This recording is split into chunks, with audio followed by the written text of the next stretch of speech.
Beshem Hashem, Naseh Venatzliach, Shavuot Chazak aux personnes qui participent ce soir et Chazak aux personnes qui vont revoir le cours en replay.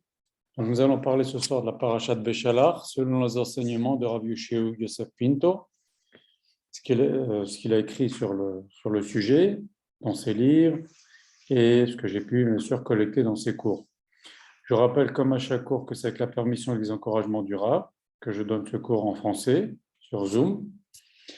Vérifiez s'il vous plaît que les micros et les caméras sont bien fermés. Et si à la fin du cours vous l'aimez bien, je vous propose de diffuser le lien que je mettrai sur les différents groupes, le lien YouTube. Voilà. Ce cours est dédié à la mémoire de ma tante, Aléa Shalom, Myriam Mireille Cohen Solal Batester, les Bet Nedja. C'est une personne qui avait des grandes midotes, des beaux traits de caractère et qui nous a montré comment garder le moral, même dans des moments difficiles, parce qu'elle n'a pas eu une vie facile. Voilà. On va commencer, Bezrat Hashem. Voilà. Dans le premier verset de Béchalach, on voit que, dans le Targum Yonatan, il nous raconte quelque chose d'extraordinaire, que Akash Baruch Hu n'a pas voulu faire passer l'ennemi Israël par le chemin le plus court pour sortir de l'Égypte, c'est-à-dire vers le haut, le long de la mer Méditerranée, en passant par Gaza, car le Targum dit la chose suivante, les Juifs auraient été démoralisés de voir les cadavres des membres de la tribu d'Éphraïm qui sont sortis une trentaine d'années ou une quarantaine d'années avant que Moshe Rabbeinu ne vienne pour les libérer. Et ils ont été décimés par les habitants de la ville de Gath, c'est Gaza, et il y a une haftara que l'on lit pendant l'année, c'est la haftara, ce qu'on appelle Atzamot Hayeveshim, c'est le prophète Reskiel, Akash Baruch Hu lui dit, viens, fais revivre tous ces morts-là. Le prophète vient dans une plaine, il voit plein d'os, de squelettes, et Akash Baruch Hu lui dit, fais-les revivre, et il va les faire revivre, c'est Triatametim, c'est la prophétie de Reskiel, une des prophéties de Reskiel. Et c'était quoi? C'était des membres de la tribu d'Éphraïm qui étaient en Égypte et qui se sont dit, on va sortir maintenant, on ne va pas attendre le libérateur. C'est vrai que Yosef a promis sur son lit de mort, et Yaakov aussi, vous serez libérés, Akash Baruch Hu va vous envoyer quelqu'un pour vous libérer, ne vous inquiétez pas, attendez. Eux, ils ont dit, on va sortir maintenant, on s'en fout, on va sortir maintenant. Quel était leur calcul? En fait, ils se sont dit la chose suivante. On avait vu dans les cours précédents que Akash Baruch Hu a dit, quand Akash Baruch Hu a vu que les fils de Léa traitaient les fils de Bila et de Zilpa de servantes, ils ont dit, Akash Baruch Hu a dit, comment je vais faire? Moi, je ne veux pas qu'il y ait de différence entre les 12 tribus. Qu'est-ce que je vais faire? Je vais les envoyer tous en Égypte, et à la fin, il n'y aura plus de différence, fils de servante ou pas fils de servante, fils de Léa, fils de Bila, fils de Zilpa. On sera tous les Bnei Israël. Quand on est descendu, Yaakov est descendu d'Égypte, c'était la famille d'Israël. Mais quand on était en Égypte, avec cet esclavage-là, on était les Bnei Israël, le peuple juif. Et donc, tous maintenant, nous disons le soir du Seder, Avadi Mayenu, les paroles, nous étions esclaves en Égypte. Il n'y a pas moi, toi, Léa, Bila, Zilpa, on est tous les Bnei Israël. On est tous, il n'y a plus de différence. Et ça, c'est une des raisons pour lesquelles, on avait vu dans les cours précédents, c'est une des raisons pour lesquelles Akash Baruch Hu a fait l'esclavage, pour qu'il n'y ait plus de différence entre nous. Eux, ils se sont dit la chose suivante. Nous, on est la tribu d'Éphraïm. On descend de Yosef. Yosef, il ne traitait pas les fils des servantes, il ne les traitait pas d'esclaves. Donc, nous, on n'a pas à souffrir de cet esclavage en Égypte. On ne les a pas traités d'esclaves. Au contraire, il y a marqué que Yosef, il était ami avec les fils de Bila et de Zilpa. Donc, il n'y a pas de raison que nous, on souffre dans cet esclavage en Égypte. Donc, ils se sont dit, tant pis, allez hop, on sort, on n'attend pas. Alors ça, évidemment, ça s'est mal passé et ils ont été malheureusement tués par les Philistins qui vivaient dans la région de Gaza. Voilà. Et donc maintenant, c'est quoi l'erreur qu'ils ont faite finalement? C'est que c'est vrai, ils ont interprété une des raisons pour laquelle on est descendu en Égypte, mais il y a plein de raisons pour lesquelles on est descendu en Égypte. Et c'est une association de différentes raisons. Alors, si on commence à interpréter comme nous, on a envie, une des raisons pour laquelle il arrive quelque chose, ou pour laquelle Akash Baruch Hu a demandé de faire telle et telle mitzvah, on arrive à un massacre. Shlomo HaMelech, qui est marqué dans la Torah, le roi ne doit pas avoir beaucoup de femmes, sinon ça va lui tordre la tête. Il a dit, moi je suis là, l'homme le plus sage, le roi Salomon, je suis l'homme le plus sage plus sage de tous les temps. Elles ne vont pas me tourner la tête. Akash Baruch Hu, il a dit, le roi ne doit pas avoir trop d'argent, sinon l'argent, ça va lui tourner la tête. Moi, je suis l'homme le plus sage, l'argent ne va pas me tourner la tête. Il a dit, ah, c'est ça, tu commences à interpréter, tu commences à te croire plus intelligent, tu commences à... Alors là, c'est là que les catastrophes arrivent. Et si vous voyez, dans la Torah, la plupart des mitzvot, Akash Baruch Hu ne dit pas fais ça parce qu'il faut. Il ne nous donne pas les raisons.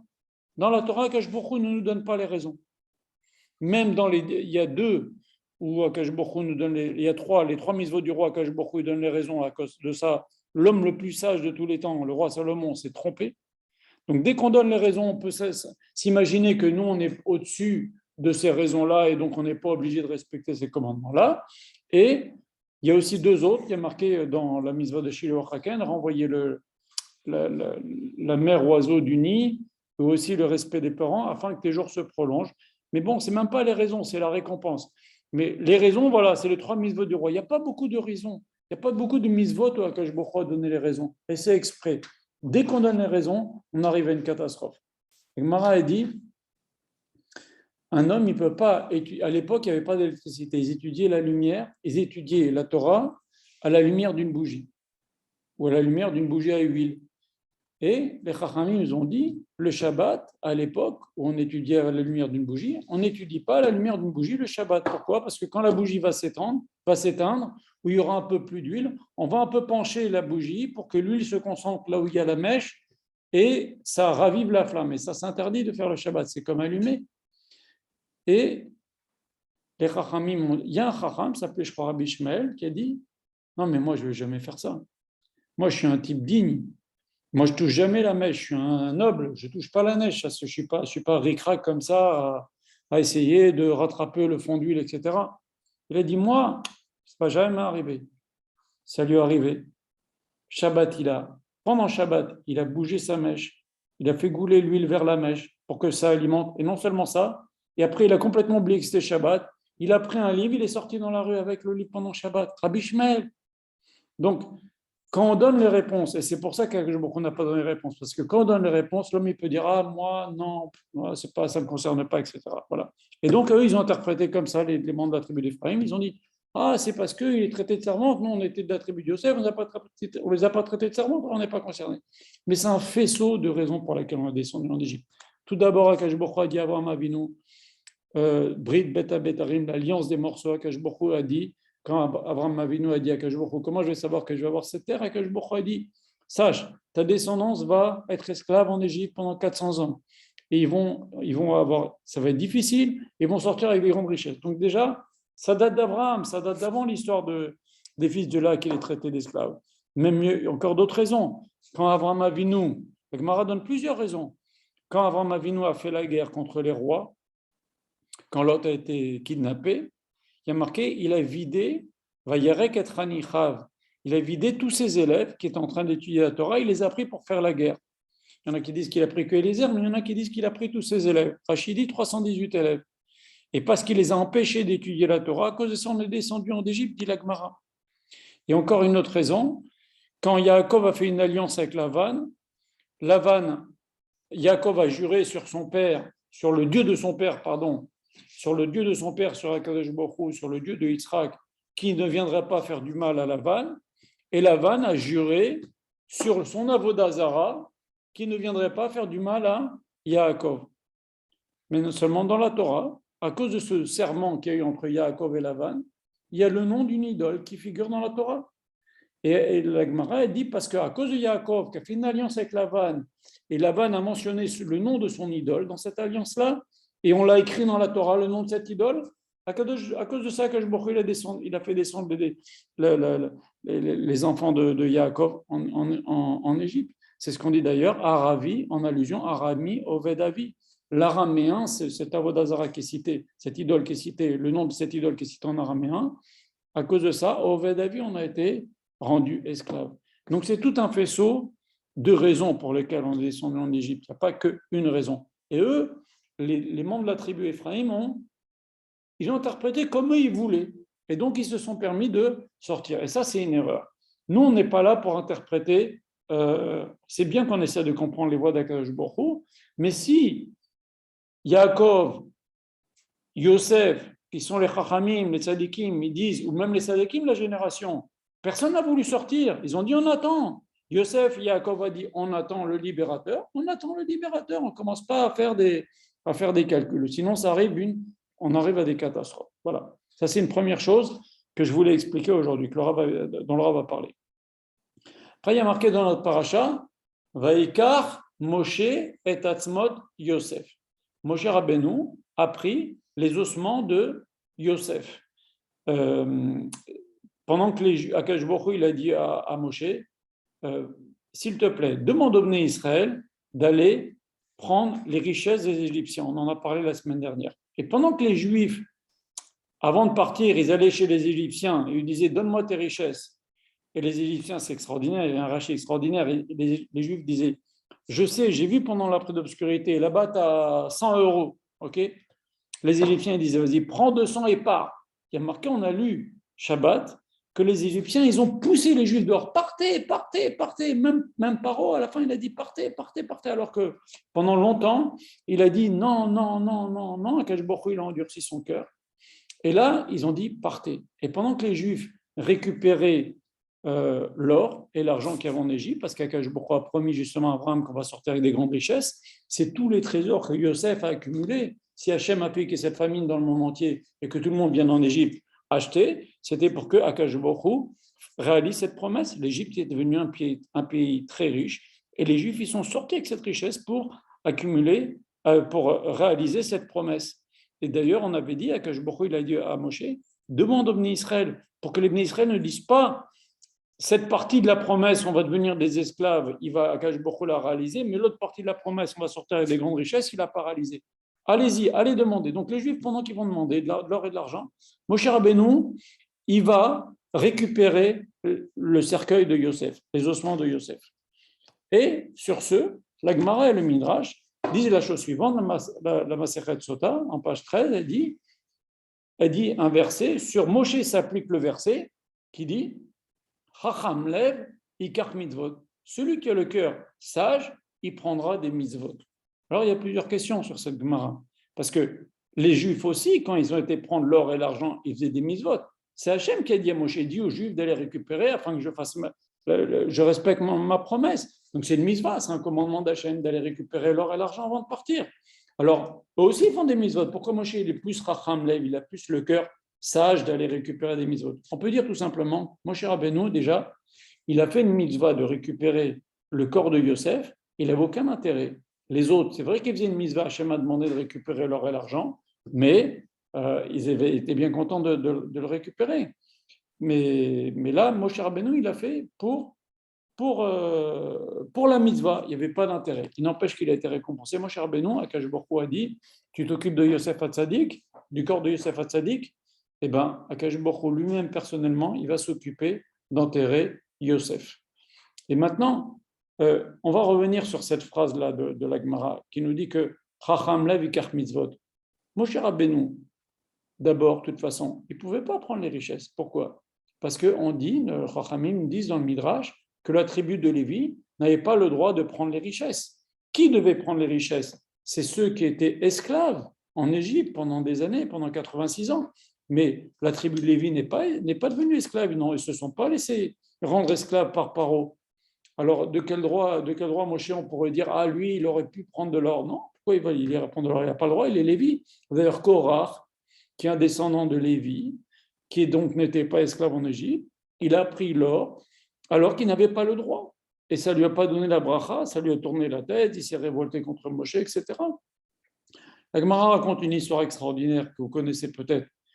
Il y a un jour, un grand empereur, je ne sais plus comment il s'appelait, un grand empereur qui régnait sur tout le Moyen-Orient, qui a dit, les Égyptiens sont partis le voir, ils lui ont dit, les Juifs nous ont volés. On veut convoquer les Juifs au tribunal. Et c'est quoi leur problème? C'est quoi votre problème? Eh bien, ils nous ont volés, ils ont volé. Alors, les Chachamim, ils étaient embêtés, ils ne savaient pas comment défendre ça. C'est vrai que c'est marqué dans la Torah qu'on a tout pris en Égypte. Alors, il y a un Chacham, il a dit, écoutez, je vais, si je gagne, vous dites rien, mais si je perds, vous dites que vous ne m'avez pas envoyé. Et il est parti, il s'est retrouvé devant cet empereur qui allait juger, est-ce que les Juifs doivent rendre cet argent aux Égyptiens? Il aurait pu imposer des taxes énormes aux Juifs pour rendre cet argent aux Égyptiens. Alors, ce Chacham, il a dit aux Égyptiens, d'où vous prenez votre preuve qu'on a pris de l'argent en Égypte? Eh bien, les Égyptiens, ils ont dit, de votre Torah. Ah, dans la Torah, il y a marqué qu'on a pris de l'argent? Oui, c'est marqué. Eh bien, moi, je prends aussi une preuve dans la Torah. Il y a marqué dans la Torah que vous nous avez rendus esclaves pendant 400 ans ou 86 ans. Alors, vous nous avez payé? Ce n'est pas marqué dans la Torah que vous nous avez payé. Au contraire, vous avez marqué que vous avez été dur, vous avez frappé, vous avez fait souffrir, vous avez fait des choses terribles au Bnei Israël. Alors, non, on a pris notre salaire, c'est tout. Et comme ça, on est rendu quitte.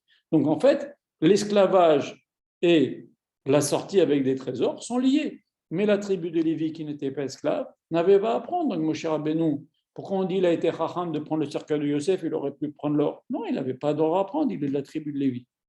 En fait, on peut dire que Moshe Rabbeinu, comme il s'est fatigué pour les Bnei Israël, à un moment donné, il a dit à Kadosh Baruch Hu, on va voir plus tard, quand ils seront dans le désert, il a dit à Kadosh Baruch Hu, même un âne, je n'ai pas pris d'eux. Ça veut dire qu'il était en droit de demander que les Bnei Israël le payent d'une certaine façon, je ne sais pas, qu'il prenne une part des trésors. Pourquoi? Parce qu'il s'est fatigué. Il a affronté Paro. Il s'est mis en danger. Donc, Moshe Rabbeinu, il était en droit de prendre quelque chose en Égypte, mais il ne l'a pas fait. Il a dit, moi, je vais faire une mitzvah, comme je vais faire la promesse que les Bnei Israël ont fait à Yaakov, à Yosef. Ils lui ont dit, Yosef nous a fait la promesse, vous sortirez mes ossements d'Égypte. Et aussi, les 12 tribus, Réhouven, Yehuda, Asher, les ossements aussi des 12 tribus, chaque tribu a pris avec elle le cercueil du chef de tribu, des 12 Shevatim. C'est pour ça qu'ils sont tous enterrés en Israël. D'ailleurs, soit dit en passant, on voit qu'à la fin, quand Yosef a été enterré dans la ville de Shrem, il y a marqué dans la Torah, les Bnei Israël ont sorti le cercueil de Yosef d'Égypte. Et la Gemara demande, mais ce n'est pas les Bnei Israël, c'est Moshe qui l'a sorti d'Égypte. Et la Gemara répond, elle dit, comme c'est les Bnei Israël qui ont fini la mitzvah, qui ont enterré Yosef à Shrem, on considère qu'ils ont fait toute la mitzvah, même si c'est Moshe qui a fait les 3/4. Ça nous apprend quoi? Ça nous apprend que quand tu commences une mitzvah, si tu ne la finis pas, la mitzvah, elle est au crédit de la personne qui la termine. Moshe Rabbeinu, il a fait les 3/4 de la mitzvah, mais il n'est pas rentré en Israël pour enterrer Yosef. C'est les Bnei Israël qui ont enterré Yosef. La Torah considère que c'est les Bnei Israël qui ont sorti Yosef d'Égypte. Et ça, c'est quelque chose qu'il faut savoir. Les Chachamim nous disent, tu commences une mitzvah, tu la termines. Si tu la termines, elle a ton crédit. Voilà, une petite parenthèse. On peut ouvrir aussi une autre petite parenthèse. Il y a marqué que Paro, le Zohar, il dit quelque chose d'étrange. Il dit Paro, Akadosh Baruch Hu, il endurcit le cœur Paro, ça ressemble à la sonnerie du chauffard, dit le Zohar. Quel est le rapport? C'est quand même bizarre ce que dit le Zohar, mais c'est lié, vous allez voir. Il y a marqué que à chaque fois qu'à Rosh Hashanah, on sonne le chauffard, le Satan, l'ange du mal, l'ange accusateur, l'ange qui nous accuse de façon terrible à Rosh Hashanah, il tremble de peur quand il entend le chauffard. Il croit que c'est la Géoula, c'est la délivrance, Akadosh Baruch Hu va venir libérer les Juifs. Et donc, on va l'éliminer, cet ange-là accusateur. Alors, on leur va poser une question. Il a dit, mais enfin, ça marche le premier Rosh Hashanah, le deuxième Rosh Hashanah, le troisième Rosh Hashanah, le 10e, le 20e, mais là, ça fait 2000 ans ou 3000 ans qu'on fait Rosh Hashanah. Donc, il voit bien que chaque Rosh Hashanah, on sonne le chauffard, le Mashiach n'est pas encore venu, pourquoi il a encore peur? Le Or HaChaim Akadosh répond à ça, il dit, Akadosh Baruch Hu, il a mis dans la nature du Satan, de l'ange du mal, l'ange accusateur, l'ange des saves, c'est l'ange de la mort, celui qui accuse les Bnei Israël, en particulier à Rosh Hashanah, il a mis dans sa nature que, de façon inexpliquée, même s'il n'y a pas de logique, même s'il a vu 100 fois qu'en vérité, s'il a peur pour rien à Rosh Hashanah, puisque le Mashiach n'est pas venu, quand même, quand on sonne le chauffard, il a peur. Eh bien, c'est exactement la même chose qui s'est passé avec Paro. Paro, un type normal, quand il voit, comme on dit les Égyptiens à Paro, mais tu vois bien que le pays est détruit. Libère les Juifs, tu vois bien que le pays est détruit. Même il y a marqué que, pour qu'on appelle Shabbat Gadol, parce que les premiers-nés, quand Moshe Rabbeinu a dit à Akadosh Baruch Hu, le 15 du mois, il va tuer tous les premiers-nés. Le 10 du mois, le Shabbat qui précède, le 15 du mois, on est sorti un jeudi d'Égypte. Le 10 du mois, le Shabbat qui précède Shabbat Agadol, les Juifs ont commencé à prendre l'agneau pascal. Il y a un combat entre les premiers-nés et les non-premiers-nés en Égypte. Et les premiers-nés, ils se sont battus, ils disaient, mais laissez partir les Juifs, on n'a pas envie de mourir. Donc, normalement, un type normalement constitué, il doit dire à Moshe Rabbeinu, après avoir pris 9 coups, 9 plaies, partez. Et là, Paro, il a têtu. Il a mis dans sa nature, il a bloqué son cœur. Comme à l'ange du mal à Rosh Hashanah, il a peur, comme ça, c'est incontrôlable, c'est immaîtrisable. Pareil à Paro, Akash Baruch Hu, il a bloqué son cœur pour lui donner, comme Akash Baruch Hu avait promis dès le départ. Voilà. Donc, pour cette, revenons à notre histoire de Moshe Rabbeinu. Moshe Rabbeinu, il était finalement, même s'il n'était pas, la tribu de Lévi n'a pas été esclave en Égypte, il s'est quand même battu pour l'amener Israël. Il a affronté Paro, il a risqué sa vie. Il était donc en droit de prendre quelque chose le jour de la sortie d'Égypte, des trésors. Il n'a rien pris. Et c'est pour ça qu'il s'est occupé de la mitzvah de tenir la promesse qu'on avait faite à Yosef de le sortir d'Égypte. Et c'est sur ça que l'on dit Chacham lev yikach mitzvot. Il a pensé à faire une mitzvah pour laquelle il n'a pas d'intérêt pour lui, et aussi, il a renoncé à quelque chose auquel il avait droit. Et qu'est-ce qu'on voit de là? Donc, comme on a dit, il a été récompensé, que Baruch Hu s'est occupé lui-même de l'enterrer. On voit de là que des fois, en s'abstenant de choses permises, on peut obtenir beaucoup plus. Comme on dit, comme dit la Torah, elle nous dit Kedoshim tiyu, Rachidi, Kadesh atzmecha bemutarlach. Même des choses qui sont permises, c'est bien si certaines choses, tu évites de les faire. C'est comme ça, c'est ça la Kedusha. La Kedusha, il y a certaines choses qui sont tout à fait permises, minadim, mais on ne le fait pas. Je donne un exemple. Où c'est marqué que c'est interdit que je prends 3 kilos de viande et 4 litres de vin ce soir au dîner. C'est pas marqué que c'est interdit. C'est pas marqué que c'est interdit. Mais, Akash Baruch Hu, il veut qu'on ait une conduite digne. Même si c'est permis, on ne le fait pas, parce qu'on doit avoir une conduite digne. Moshe Rabbeinu, il était en droit de prendre des richesses, il n'a pas fait, il s'est retenu, il a eu beaucoup plus, Akash Baruch Hu s'est occupé de son enterrement. Et le Rav a raconté une histoire extraordinaire aussi. Vous savez que si un juif est en différend financier avec un autre juif, il ne peut pas l'amener au tribunal des non-juifs. C'est très grave, c'est un chilul Hashem. Seulement, d'abord, on doit le convoquer dans un bet din, un tribunal rabbinique. Maintenant, si le type ne veut pas se rendre dans un tribunal rabbinique, alors on demande au rabbinim de le traîner devant les tribunaux non-juifs. Malheureusement, si on n'a pas d'autre choix, et si le rav nous donne la permission, ce n'est pas de notre chef, si le rav nous donne la permission, un grand rav, un balèze en Torah, un dayan, il nous dit, bon, il ne veut pas venir, il ne veut pas être jugé entre nous selon nos lois, tu as le droit de défendre tes intérêts, et tu peux le mettre au tribunal des non-juifs. Et il y avait un cas comme ça, et le rav lui a dit, tu peux le mettre au tribunal des non-juifs. Et bien le type, il a dit non. Il dit, pourquoi? Il dit, ça me gêne de mettre un juif. Il avait le droit de le faire. Selon la halakha, il avait absolument le droit de le faire. Il a dit, moi, je ne suis pas en train de dire qu'il ne faut pas le faire. Si le rav nous dit qu'on a un rav, un dayan vous dit que vous avez le droit, vous avez le droit. Mais juste, je vous raconte une histoire. Comment des fois, en s'abstenant de certaines choses, regardez la suite. Ce type a dit au rav, moi, ça me gêne de mettre un juif et de laver mon linge sale avec un juif devant un tribunal goy.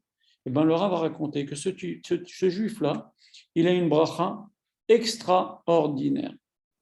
Attendez, voilà, je coupe la caméra. Voilà, parce qu'il s'est retenu sur quelque chose qui était permis. Voilà. Maintenant, on va parler d'un autre point. Il y a marqué que les Juifs se sont retrouvés coincés devant la mer, face à la mer. Ils avaient des deux côtés des bêtes sauvages. Derrière eux, il y a marqué où Paro écrit. Paro est venu. Et les Juifs, ils ont commencé à prier vers Hachem. C'est quoi Paro écrit? Paro s'est approché, mais il a aussi approché le cœur des Juifs.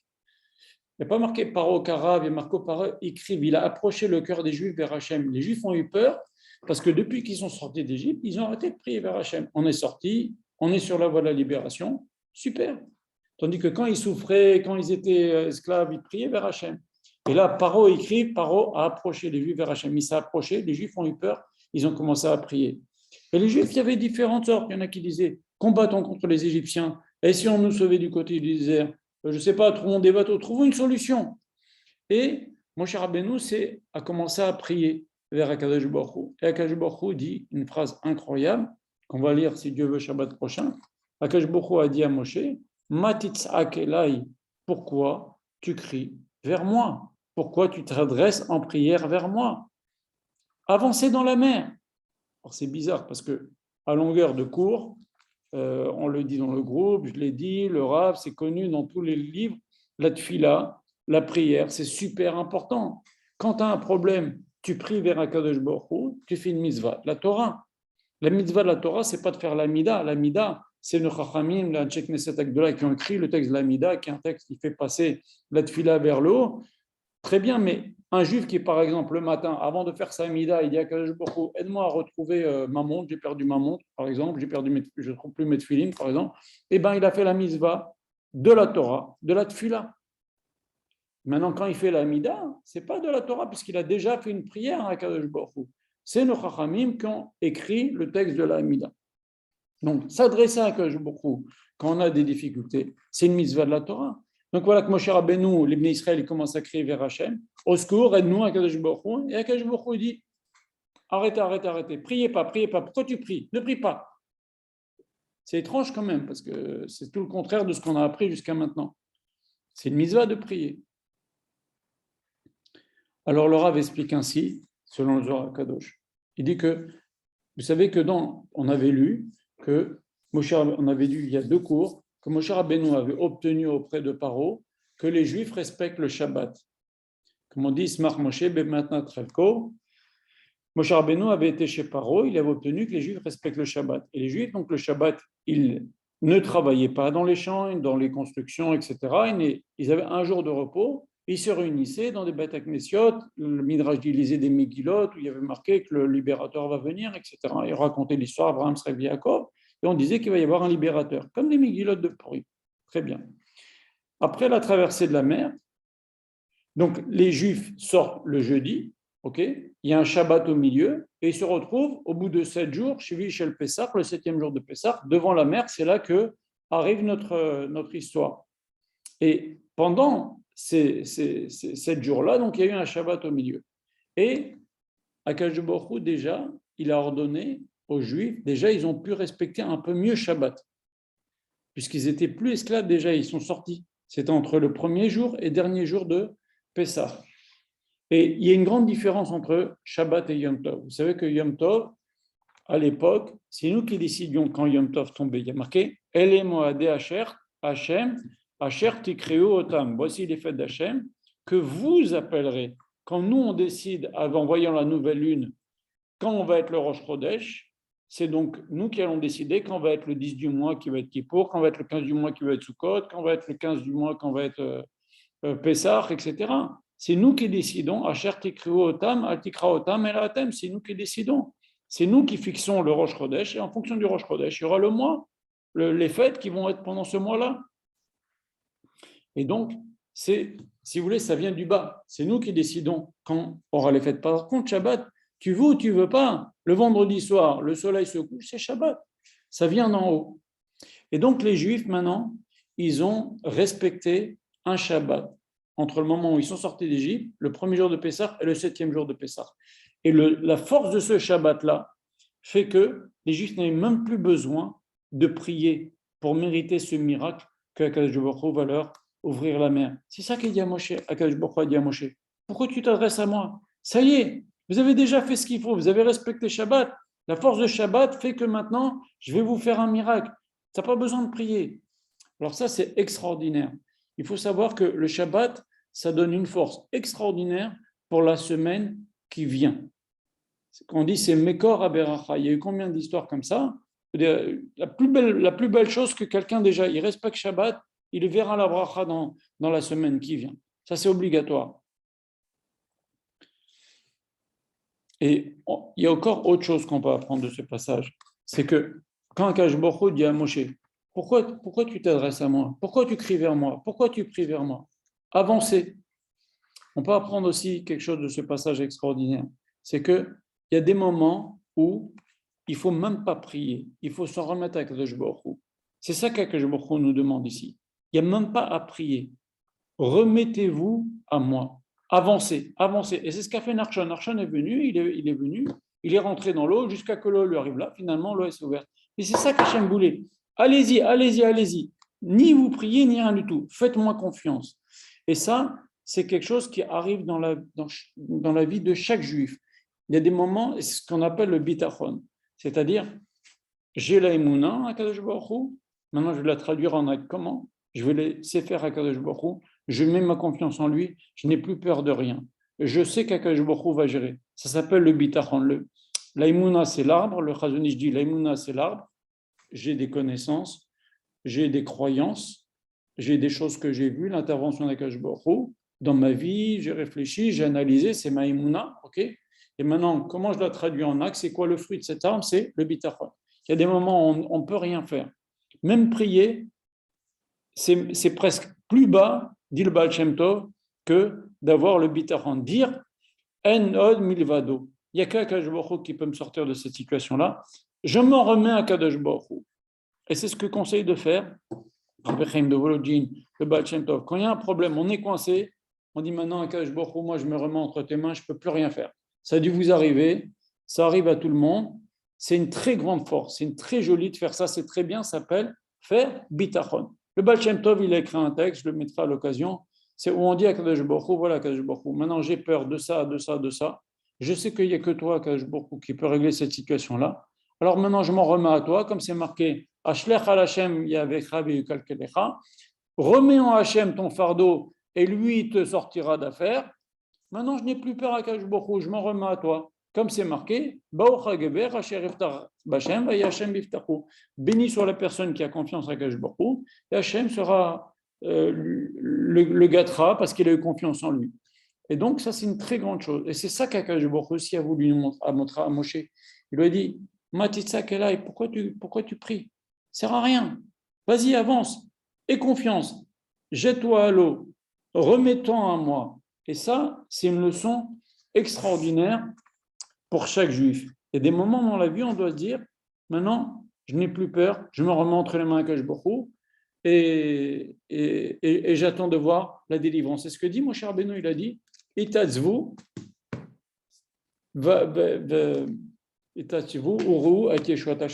renforcez-vous et vous allez voir maintenant la délivrance d'Hachem.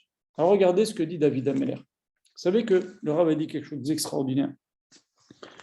Si David Ameler n'avait pas eu d'ennemis, on n'aurait pas eu Tehillim.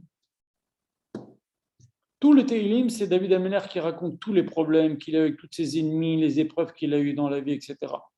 Si David Ameler n'avait pas eu toutes ces difficultés dans sa vie, on n'aurait pas eu Tehillim. Et il ne serait pas devenu David non plus. Donc des fois, l'adversité, c'est ça qui rend un bonhomme. C'est ça qui grandit quelqu'un.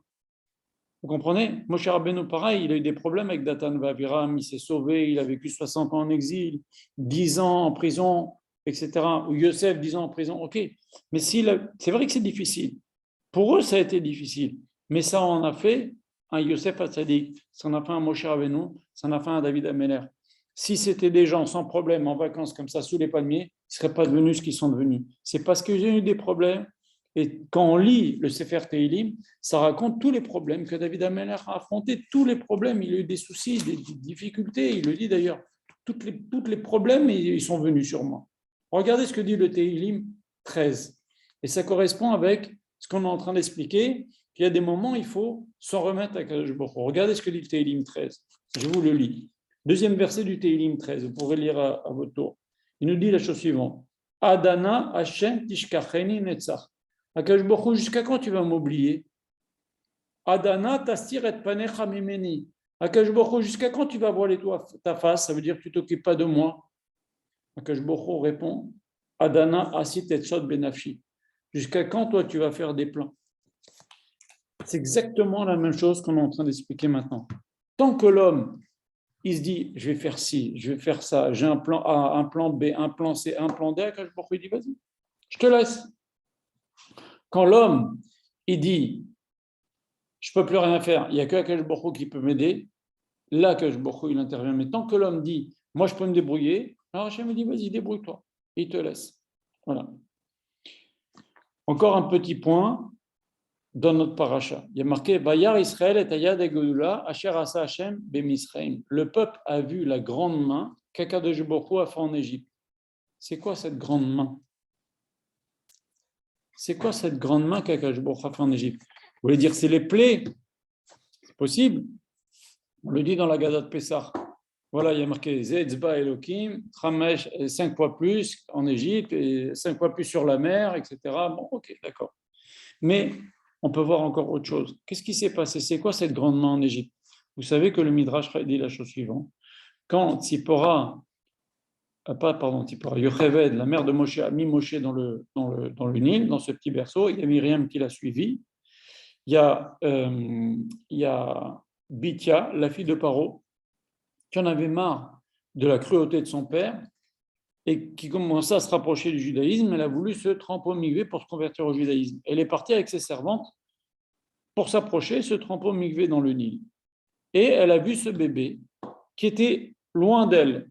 Elle a dit, je vais tendre ma main parce que c'est sûr que c'est un enfant des Juifs qui pleure comme ça. Qu'est-ce qui ferait un enfant égyptien dans un berceau? C'est une juive qui a dû être désespérée, qui a mis son enfant dans le Nil comme ça et advienne que à la grâce de Dieu. Et donc elle a tendu la main. Le Midrash dit que sa main, elle est venue, elle a fait 10 mètres de long, sa main. Et pourquoi elle a tenté ça? Parce qu'elle a dit, si je laisse les servantes récupérer ce bébé, elles vont le tuer, puisque Paro a dit, tous les enfants, il faut les noyer, tous les garçons juifs, il faut les noyer, donc elles ne vont pas désobéir à mon père. Moi, je peux désobéir à mon père.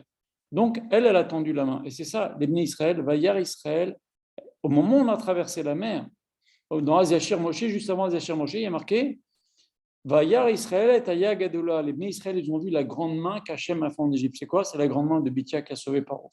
Et alors, pourquoi maintenant on se rappelle de Paro? Il y a marqué Vayaminu B'Hachem ou B'Moshe Abdo. Ils ont eu confiance en Hachem et en Moshe. Pourquoi? Juste maintenant, c'est que quand on voit la fin des événements, on comprend tout ce qui s'est passé. On comprend pourquoi eux, ils ont été noyés, parce qu'ils ont noyé les enfants, ils ont pris des richesses, ils nous ont rendus esclaves, mais finalement on est sortis. Tout est lié, tout est bien coordonné par Akadosh Baruch Hu, et on peut remonter très très loin jusqu'à la naissance de Moshe, comment Hachem a sauvé Moshe avec cette grande main de la fille de Paro. Donc qu'est-ce que ça nous apprend? Ça nous apprend que des fois dans la vie, on voit des miracles, on voit des aides d'Hachem, on voit des choses spéciales. Mais il ne faut pas seulement voir cette chose-là, il faut voir les choses qui ont précédé. Il y a plein de choses qui ont précédé en vérité. Si on creuse, Akadosh Baruch Hu nous fait beaucoup, beaucoup de bontés qui se succèdent les unes derrière les autres pour en arriver à la bonté d'aujourd'hui pour laquelle on veut remercier Akadosh Baruch Hu. Et c'est ça que les Israël nous donnent comme leçon. C'est vrai, ils traversent la mer, c'est vrai, ils sont sauvés de leurs oppresseurs, mais le premier cadeau qu'Akadosh Baruch Hu leur a fait, c'est déjà d'avoir sauvé Moshe Rabbeinu 80 ans auparavant. Vayar Israël et Aya Gadoula. Ils ont vu la grande main qu'Hachem a fait en Égypte. Donc quand on bénéficie d'un miracle, il ne faut pas hésiter à remonter voir la succession des miracles qu'Akadosh Baruch Hu a fait bien avant. On voit également dans notre paracha, on dit Az Yasher Moshe Bnei Israël atashira azot l'Hachem. Les Moshe Rabbeinu et les Bnei Israël, ils ont chanté pour Hachem. Après, il est marqué Vayomru les morts. Alors, ça veut dire quoi? Ils ont chanté pour Hachem. Et Ashira Azot l'Hachem, ils ont chanté vers Hachem. C'est vrai, Hachem les sauve. Mais pourquoi maintenant? Alors, le Rav a dit quelque chose d'extrêmement beau. Il a dit que, vous savez que quand Moshe Rabbeinu, Akadosh Baruch Hu s'est dévoilé à Moshe Rabbeinu au buisson ardent, Moshe Rabbeinu a vu le buisson qui brûlait mais qui ne se consumait point. C'est pour nous expliquer, Akadosh Baruch Hu a voulu expliquer à Moshe que lui aussi, il était Akadosh Baruch Hu en souffrance quand les Juifs étaient en souffrance. Comme on dit, Imo anochi betzara. Quand on souffre, Akadosh Baruch Hu souffre. Quand les Juifs souffrent, Akadosh Baruch Hu souffre. Des fois, malheureusement, c'est Akadosh Baruch Hu qui envoie des punitions parce qu'on les mérite, mais Akadosh Baruch Hu, il souffre quand même. Il souffre quand même quand les Juifs souffrent. Alors maintenant, on peut se poser la question. Akadosh Baruch Hu a dit qu'on va rester 400 ans en Égypte. Finalement, on est sorti au bout de 210 ans. On lui dit dans la Gada de Pessah, Akadosh Baruch Hu, Chishev et Taketz. Akadosh Baruch Hu, il a diminué la fin de cette période d'exil. Ketz, c'est 190. Akadosh Baruch Hu, il a enlevé 190 ans à 400 ans, il reste 210 ans. Très bien, on est sorti. Mais Akadosh Baruch Hu, Chishev et Taketz, on peut dire que quand Akash Baruch Hu nous voit, regardez, je vais vous lire ce qu'il y a marqué dans Parashat Mishpatim, on va le lire si tu veux dans 2 semaines. Il y a marqué, au moment de Matan Torah, à la fin de Parashat Mishpatim, on revient à quelque chose qui s'est passé dans Yitro. Et au moment de Matan Torah, il y avait sur le mont Sinaï, il y avait Moshe, Aaron, les fils d'Aaron, les sages, et après, tout en bas, il y avait les Bnei Israël.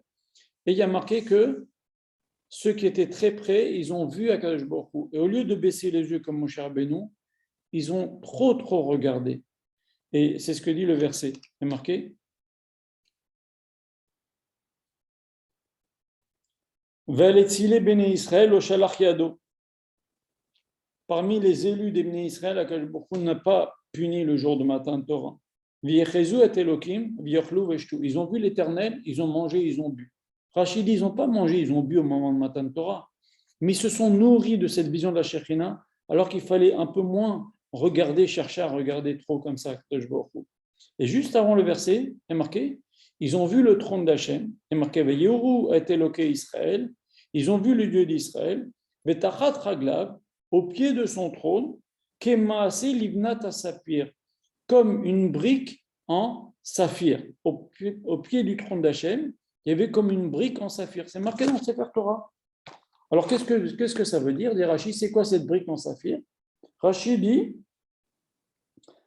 Iaïta, cette brique en saphir, elle était devant Hachem tout le temps, Beshaat Hashivud, au moment de l'esclavage en Égypte. L'askir, pour se rappeler, l'iskor, pour qu'Akash Baruch Hu se rappelle, Saratan chez l'Israël, la difficulté, le malheur des Israël, chez Yumishubadim, Maase Levanim, qui étaient esclaves et qui étaient obligés de travailler avec des briques et tout l'esclavage qu'on leur a fait en Égypte. Donc, en fait, Akadosh Baruch Hu, finalement, pendant tout le temps en Égypte, où on était en Égypte, Akadosh Baruch Hu aussi a souffert. Et donc, Moshe Rabbeinu a compris que c'est soit où ils sont passés ces 190 ans. Akadosh Baruch Hu, il a promis 400 ans. On est sorti au bout de 110 ans. Où sont passés les 190 ans? Akadosh Baruch Hu, en souffrant, en partageant notre souffrance en Égypte, il a pris sur lui ces 190 ans d'esclavage. Il nous a diminué 190 ans d'esclavage. C'est ce qu'on dit dans la Gada de Pessah. Il a pris sur lui. Et donc, quand Moshe Rabbeinu a vu ça, et les Bnei Israël ont vu ça, il est marqué Ashira, ils ont chanté pour Hachem. Az Yashir Moshe Bnei Israël, Ashira Azot Hachem. Ils ont remercié Hachem d'avoir souffert en même temps que nous, et donc, par là même, en souffrant, en acceptant de souffrir et de partager notre souffrance, de diminuer la longueur de notre exil. Ça, c'est les gens qui ont compris ça. Et les autres, qui étaient contents juste eux-mêmes d'être sortis, il est marqué, Vayomo, les morts, ils ont remercié Hachem pour leur propre délivrance. Mais Moshe ou les Bnei Israël et les Chachamim, ils ont compris ce qu'Akadosh Baruch Hu avait fait pour les libérer. Akadosh Baruch Hu, il y a marqué, comme on a dit, Imo Anochi Betsara. Akadosh Baruch Hu, il a accepté de souffrir en même temps, comme je viens de vous lire, que les Bnei Israël souffraient. Et c'est pour ça qu'il y a marqué Az Yashir Moshe Israël Atashira Azot Lachem. Ils ont voulu remercier Akadosh Baruch Hu d'avoir, en acceptant de souffrir, diminué leur exil.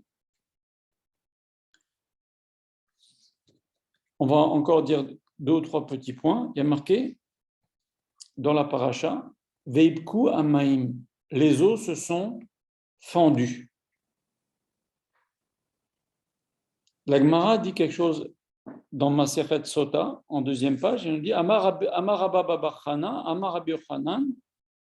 Rabba Bar Chana a dit au nom de Rabbi Yochanan, Caché Zivugo chez la dame, c'est bien connu, Kekiryat Yamsouf. Le zivoug de l'homme, c'est dur, aussi dur que la traversée de la mer. Et la Masechet Psachim dit la chose suivante en page 118, Amar Rab Shezivi, Bishmer Rabbi Elazar ben Azaria, caché Parnasato chez la dame, Kekiryat Yamsouf. La Parnassa de l'homme est aussi dure que la traversée de la mer. Alors le Rav a posé une question extraordinaire. Dans la Torah, il n'y a pas marqué Kekiryat Yamsouf. Il y a marqué Veivkeu Ayam, comme on a dit tout à l'heure. L'eau, elle a explosé comme ça. Pas comme on casse une noix de coco. Vous voyez, ça explose comme ça. Il n'y a pas marqué Kiryat Yamsouf dans la Torah. Dans la Gemara, il y a marqué, mais dans la Torah, il y a marqué Veipkeu Amaim. Quand Hachem a fait traverser les Juifs dans 12 canaux, et les Juifs, chaque tribu, il y avait un canal, ils se voyaient, et finalement, ils n'ont pas traversé la mer, ils ont fait un demi-cercle. Bon, on ne va pas rentrer là-dedans maintenant, Gemara parle de ça, mais il y a marqué, dans la Torah, il y a marqué Veipkeu Amaim, les eaux se sont fendues. Il n'y a pas marqué Kiryat Yamsouf. Quelle est la différence entre Veipkeu et Kriya? Veipkeu, je viens de vous expliquer, c'est comme quelqu'un qui casse une noix de coco ou quelqu'un qui fend quelque chose pour la première fois. Kriya, c'est je déchire quelque chose qui a déjà été déchiré et recollé. Donc, quand la Gemara nous dit que le couple, c'est difficile, aussi difficile que la traversée de la mer, la parnassa, c'est aussi difficile que la traversée de la mer, on ne parle pas de la traversée des Juifs. Puisque la traversée des Juifs, il n'y a pas marqué Kriyat Yamsouf, il y a marqué Veipkeu Amaim. Alors, qui a traversé la mer? À part les Juifs. Écoutez bien, la force de ce que le Rav a dit. Déjà, ces Gemarot, elles ne parlent pas des Bnei Israël, puisqu'on a dit, les Bnei Israël, il n'y a pas marqué Kriya dans la Torah. Et regardez maintenant ce que dit le Targum.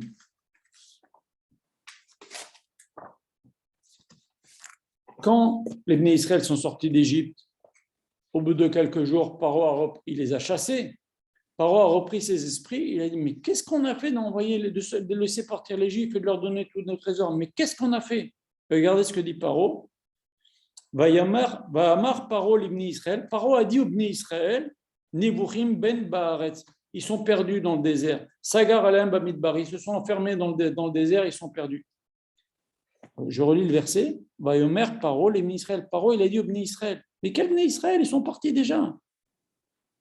On nous dit qu'après que les Juifs soient partis, Paro a dit aux Bnei Israël, ils sont perdus dans le désert. Alors on peut dire, il a dit au sujet des Bnei Israël, mais le Targum ne dit pas ça. Je vous lis ce que dit le Targum. Le Targum, il dit, Vayomer Paro les Datan va'Aviram. Paro a dit à Datan va'Aviram, qui sont restés en Égypte, dit le Targum, ils sont perdus les Bnei Israël dans le désert. Donc en fait, quand les Juifs sont sortis d'Égypte, tous les Juifs sont sortis d'Égypte, la nuit de Pessah, sauf Datan, sauf bien sûr on a dit les 4/5e qui sont morts pendant la plaie de Rocher, mais aussi Datan va'Aviram. Datan va'Aviram, ils ont dit on reste avec Paro. Nous on est les espions de Paro, on est les conseillers de Paro. On va conseiller Paro comment récupérer les Juifs. Et c'est ce que dit Paro, ce que nous dit le Targum. Paro a dit Obni Israël à qui? À Datan va'Aviram. Ça y est, les Juifs sont perdus. Donc Datan va'Aviram, dit le Targum, ils sont restés avec Paro. Ah, ça c'est un chidouche. Et comment on les retrouve maintenant? Ils vont traverser la mer finalement, mais pas en même temps que les Juifs. Puisqu'ils n'étaient pas là quand les Juifs ont traversé la mer. Quand eux-mêmes ils vont voir Paro se noyer. Les Juifs ont déjà avancé, ils ont déjà traversé la mer. Paro, il va les rejoindre, ils vont se noyer, et Datan va'Aviram, on va les retrouver. C'est eux, comme Moshe Rabbeinu va dire, ne prenez pas de la manne à Akadosh Baruch Hu, ne gardez pas de la manne pour le lendemain, Akadosh Baruch Hu va vous en donner le lendemain. Ils ont gardé. C'est eux qui ont dit Akadosh Baruch Hu ne va pas envoyer de manne le Shabbat, mais il va vous envoyer le vendredi une double part. C'est pour ça qu'on prend 2 pains le soir de Shabbat, pendant les séodotes de Shabbat. Qu'est-ce qu'ils ont fait? Ils ont gardé de la manne le vendredi, et leur double part de manne, au lieu de la manger le Shabbat, ils ont mis autour du camp un peu de manne pour dire Moshe Rabbeinu ment, Chas Shalom. Voilà, Hachem, il a envoyé de la manne. C'est encore Datan va'Aviram. Et Hachem, il va envoyer les petits oiseaux qui vont picorer la manne pour que leur stratagème de se moquer de Moshe Rabbeinu ne marche pas. Mais ils vont être aussi avec Korach. Ils vont être dans toutes les sales histoires d'Datan va'Aviram. Comment ils ont traversé la mer? On a dit que les Juifs ont traversé, ils n'étaient pas là. Paro s'est noyé avec toute son armée, ils n'étaient pas là. Où ils sont Datan va'Aviram? Écoutez bien. Le Midrash dit que quand Datan va'Aviram ont vu que les Juifs ont traversé la mer, Paro a poursuivi les Juifs avec toute son armée, ils se sont tous noyés. Ils se sont dit, ah, comment on fait maintenant? Qu'est-ce qu'on fait, nous? Akadosh Baruch Hu leur a ouvert la mer rien que pour eux. Et c'est ça, Kriya. La différence de Vaïbka, Ayam, Hachem, il a éclaté la mer pour que les Juifs passent, ça c'est la première fois. Mais Kriya, on a dit, c'est quelque chose qui a été ouvert, recollé et qu'on déchire de nouveau. Et c'est ça, Kriyat Yamsouf. Et quand nos Chachamim disent dans la Gemara, le couple est aussi dur que Kriyat Yamsouf, la Parnassa est aussi dure que Kiryat Yam-Souf. On parle comment Akash Baruch Hu, il a ouvert la mer pour Datan Vaviram. C'est de eux on parle pas de la traversée de la mer des Juifs. Parce que la traversée de la mer des Juifs, il n'y a pas marqué Kriya, il y a marqué Veivkeu Amaim. Et maintenant, d'où ils ont eu le mérite, ces deux Réchaïm-là, qu'Akash Baruch Hu leur fasse une traversée de la mer privée, platinium, gold. D'où ils ont eu ça? D'où ils ont eu ce luxe? C'était des Réchaïm. Voilà, ils sont restés avec Paro. Paro a parlé avec eux. Ils ne sont pas sortis. Rachamim explique, ils nous disent la chose suivante. Datan et Aviram, ils faisaient partie des contremaîtres. Paro avait pris des Juifs contremaîtres. Il leur a dit, voilà, si les Juifs font le travail, très bien. Si les Juifs ne font pas le travail, c'est vous qui recevez les coups.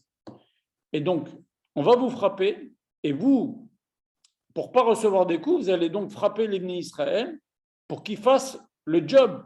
Ou sinon, c'est vous qui allez être frappés. Maintenant, Datan et Aviram, quand ils recevaient des coups parce que les Juifs ne faisaient pas le travail, ils ne frappaient pas en retour par la suite les Bnei Israël. Ils ont accepté de recevoir des coups, mais ils ne se défoulaient pas sur les Bnei Israël pour qu'ils fassent leur travail. Donc, ils laissaient les Bnei Israël faire ce qu'ils pouvaient. Ils étaient prêts à recevoir des coups, mais pour pas que les Bnei Israël soient sous pression, ils ne rendaient pas les coups à leur tour auprès des Bnei Israël pour eux ne pas recevoir des coups. Et par ce mérite-là, Akash Baruch Hu leur a fait une traversée privée. Donc, ça veut nous dire quoi? Tu veux une ségoula pour le Shalom Bayit, pour le couple. Tu veux une ségoula pour la Parnassa, sois prêt à recevoir des coups pour que les Israël ne prennent pas de coups. Sois prêt à souffrir pour que d'autres Juifs ne souffrent pas. Alors, ce n'est pas donné à tout le monde, ce n'est pas facile, mais c'est ça que veut dire la Gemara. Parce que la Gemara ne peut pas parler de la traversée des Juifs, puisqu'on a dit la traversée des Juifs, ce n'est pas Kriya, il n'y a pas marqué dans le Torah Kriya, il y a marqué Veivkeu Amaim. C'est un autre lachon. C'est un autre verset, un autre mot qui est utilisé dans la Torah.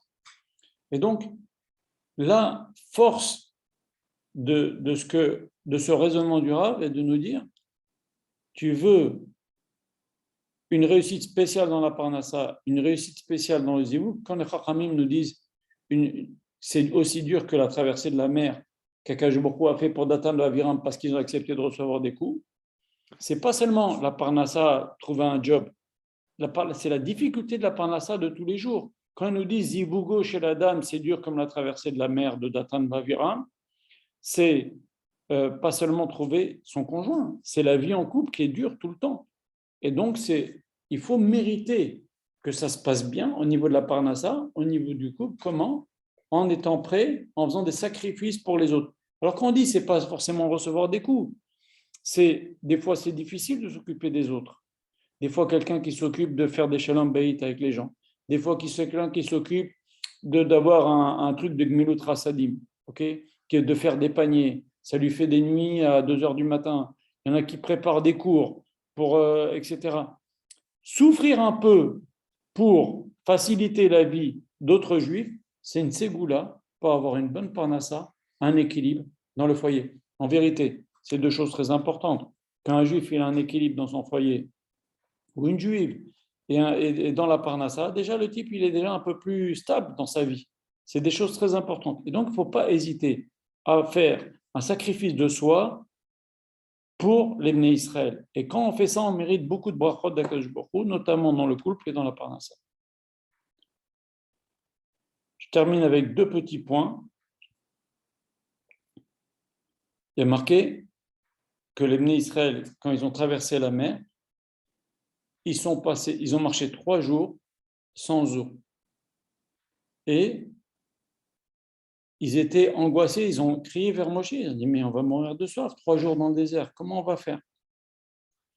Et de ce verset, Ezra, à Sopher, a décidé qu'on ne peut pas laisser les Juifs 3 jours sans lire la Torah. Si vous voyez, on lit la Torah le Shabbat, le lundi et le jeudi. Jamais il se passe plus que 3 jours sans qu'on lit la Torah. Parce que dans la Torah, il y a marqué, ils sont restés 3 jours sans eau, ils ont commencé à... Et nous, c'est quoi notre eau? C'est la Torah. Voilà. Alors maintenant, qu'est-ce qu'on apprend de tout ça? Pourquoi Israël a commencé à dire, ah oui, 3 jours sans eau, alors on ne peut pas les laisser les Juifs sans Torah? Quel rapport? Quel est le lien entre nous, la Torah et l'eau? On peut tirer comme conclusion de cet enseignement-là que quelqu'un qui n'est pas attaché de toutes ses forces à la Torah, il perd sa vitalité. C'est comme quelqu'un qui ne boit pas.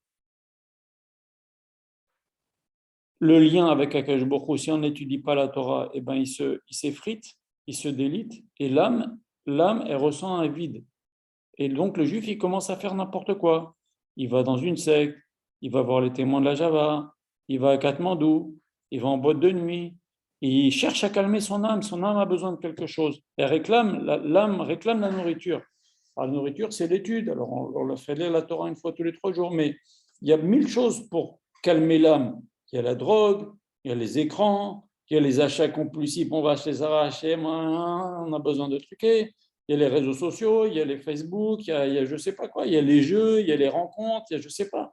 Il y a même des mondes virtuels maintenant, il y a le métaverse, où on peut s'imaginer qu'on vit dans un autre monde, qu'on a un bateau, qu'on est dans un casino virtuel. Il y a n'importe quoi pour s'occuper. Pourquoi? Parce que la neshama, elle perd, mais donnez-moi de ma nourriture, donnez-moi de ma nourriture. Et le type, il ne veut pas étudier la Torah, il ne le laisse pas. Et ben après, il amène l'homme à faire n'importe quoi. Et c'est pour ça qu'un juif qui n'est pas dans la Torah, il se met à faire n'importe quoi. Il veut calmer. Il y a quelque chose qui manque. Il y a quelque chose qui manque à l'intérieur. Quand on a attaché à la Torah, on ressent qu'on a notre place, on a une certaine sérénité. Il y a quelqu'un qui a demandé au Rav, un grand politicien américain, un non-juif, il lui a dit, comment ça se fait que les juifs sont aussi brillants dans les sciences, dans les brevets, dans les prix Nobel? Qu'est-ce qu'on a? On n'a même pas 1% de la population, on a peut-être 40% des prix Nobel. Comment c'est possible? Pourquoi c'est comme ça? Pourquoi ils sont toujours dans les... Ils ont un succès dans des trucs, ils ont des idées de génie. Hein. Il a créé Facebook. Je ne dis pas que c'est bien, mais ça veut dire il a des idées. Ils ont des idées incroyables, les Juifs. Ils ont créé des choses extraordinaires, les Juifs. Mais d'où ils ont ce cerveau-là? D'où ils ont?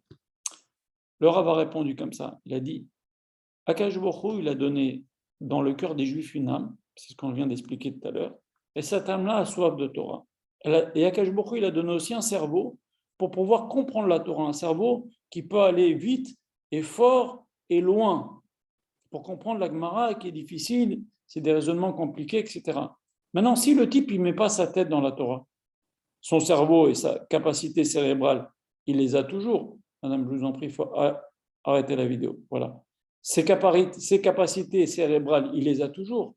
Et maintenant, au lieu de les mettre dans la Torah, il les met dans les sciences. Il les met dans, je ne sais pas quoi, dans l'argent, dans le business. Et c'est comme ça qu'il y a un rapport exceptionnel, un taux qui n'a rien à voir avec le nombre de juifs. Il y a 1% de juifs dans la population, et vous voyez les gens qui ont réussi dans des grosses affaires, etc., Blainara, c'est des juifs, ou dans les prix Nobel, comme j'ai dit tout à l'heure. Pourquoi? Parce que ce cerveau qu'Akash Baruch Hu leur a donné, et au lieu de l'utiliser pour apprendre la Torah, ils l'utilisent dans autre chose. Je ne dis pas qu'il ne faut pas travailler, mais ça explique pourquoi ils brillent de façon disproportionnée. Voilà. Et je termine par une dernière petite nekuda qui est marquée dans notre paracha, qu'ils ont trouvé une source d'eau, un oasis, avec 70 palmiers, c'est les 70 peuples, et des sources d'eau, ou alors les 70 juifs qui sont descendants d'Égypte. En tous les cas, ils ont crié vers Hachem parce qu'ils avaient soif, 3 jours sans eau, et Hachem, il a montré à Moshe Rabbeinu, excusez-moi, il y avait une source, mais qui était amère, et Hachem a montré à Moshe Rabbeinu un arbre, qui était amer aussi, et Hachem a dit à Moshe, jette cet arbre amer dans cette eau amère, et l'eau va devenir douce. C'est complètement illogique, ce qui est marqué dans la Torah. Normalement, tu as quelque chose d'amer, tu dois lui mettre du miel, tu dois lui mettre, je ne sais pas, du jus d'orange, il va devenir doux. Pourquoi tu donnes de la mer dans de la mer pour le rendre doux? C'est complètement illogique. Pourtant, c'est ce qui est marqué dans la Torah. Alors, qu'est-ce que Akash Baruch Hu veut nous apprendre ici? Akash Baruch Hu veut nous dire que quand il y a une difficulté, ce n'est pas en donnant des faux fuyants ou en donnant des trucs qui calment que tu vas régler. C'est en luttant en travaillant, en affrontant les difficultés, que tu vas aplanir les difficultés. Ce n'est pas en mettant de la pommade que tu vas calmer les difficultés. C'est rajoute de la mer, lutte, combat et règle le problème. Ne le fuis pas, ne l'adoucis pas avec quelque chose, vas-y, tu pars en vacances, mais tu ne règles pas le problème. Non, le problème, il faut l'affronter. Le problème, il faut se battre.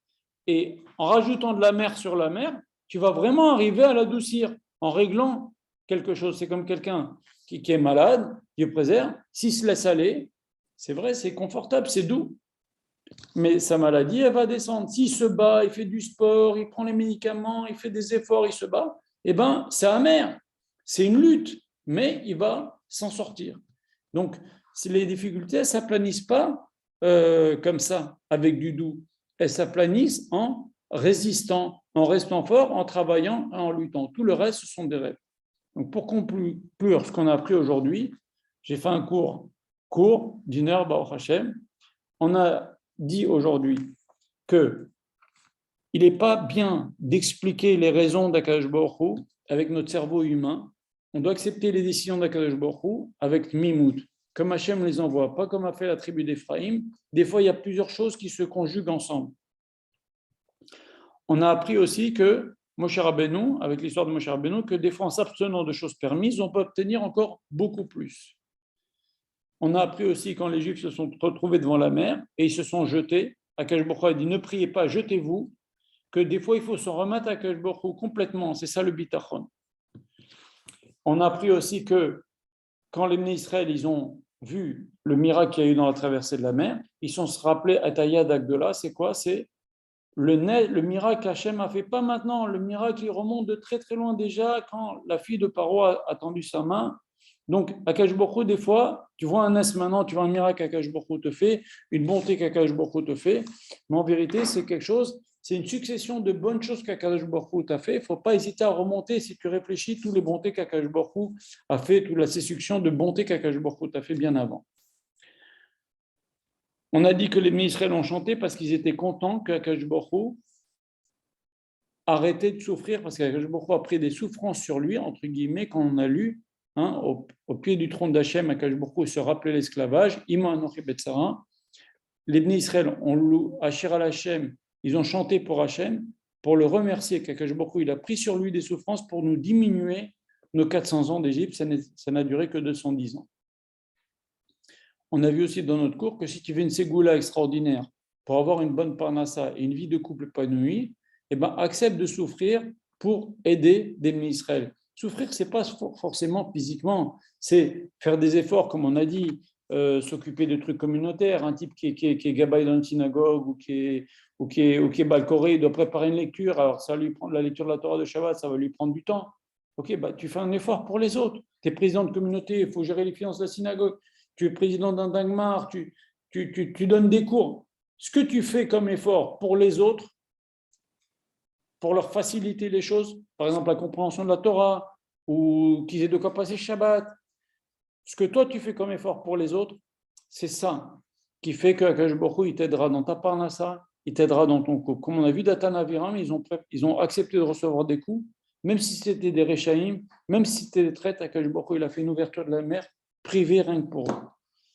Et on a vu aussi dans notre deux derniers points que celui qui cherche à calmer son âme avec autre chose que la Torah, ça ne marche pas. Il sera toujours perturbé, il sera pas bien. C'est un pot fuyant, mais c'est pas quelque chose qui va calmer. L'âme d'un juif, elle est bien dans ses baskets quand il étudie la Torah. Et quand on est attaché à la Torah, on ressent qu'on a notre place, on a une certaine sérénité. Et pour terminer, on a vu que les difficultés s'aplanissent en résistant, en restant fort, en travaillant, en luttant. C'est l'histoire du bois amer sur l'eau amère qui l'a rendue douce. Tout le reste, ce sont des rêves. Voilà. Le cours est terminé. Est-ce que vous avez des questions?